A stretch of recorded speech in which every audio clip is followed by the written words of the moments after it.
मैया रानी झूमते हैं तो भक्तों को भी झूमना चाहिए। एक बार उठाइए हाथों को भाई, इधर से चाचा जी आप लोग उठाएंगे तब आप लोग से सीख मिलेगी। लोग उठाइए, बोले सच्चे दरबार की जय हो। उठाइए एकदम जोर से खुली आवाज में, बोलिए दुर्गा मैया की जी। ऐसा होता है जयकारा। और कहते हैं कि माँ कि मैया मोरी, कि मैया मोरी, कि मैया मोरी गावेली गीत याद झूमे ना, कि मैया मोरी गावेली गीत याद झूमे ना। निमिया के डरिया मैया झूले झूलना, कि झूमे ना। निमिया के डरिया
चाची जी आप लोग बताइए, भजन सुने हैं?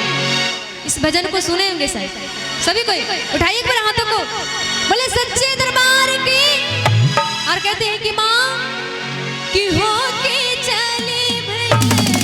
ताली बजाइए आप लोग, कैमरा में कैद हो रहे। उठाइए हाथों को, बोले सच्चे दरबार की जय। मेरे इधर जय मत कीजिए, अपने इधर करवाइए। हमरे तरफ तो गदगद है। गदगद है? हाँ गदगद है। चल के देखते हैं फिर। ठीक है चल के देखिए। चलिए आइए आइए देखते हैं गदगद है या नहीं। आप लोग आइए आइए हमको मेरा साथ दीजिएगा ना आप लोग। एक बार हाथों को खोलिए तभी तो जाएंगे। वाह क्या बात है। तब तो चलिए साथ देने के लिए आगे चलिए। आइए आइए आइए आइए।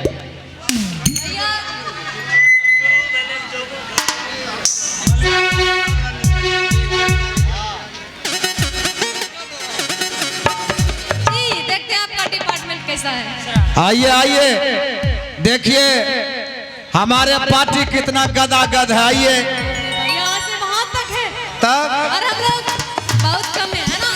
कारण है हमारा पार्टी थोड़ा ज्यादा टंच है। कारण है बता दे रहे ना कारण। हाँ देखिए एक बार दिखा दीजिए। आपका पार्टी को बना बनाया मिलता है, एकदम खा पी के चौपट होके बैठ जाते हैं है ना। दीदी लोग आप लोग बना के देते हैं।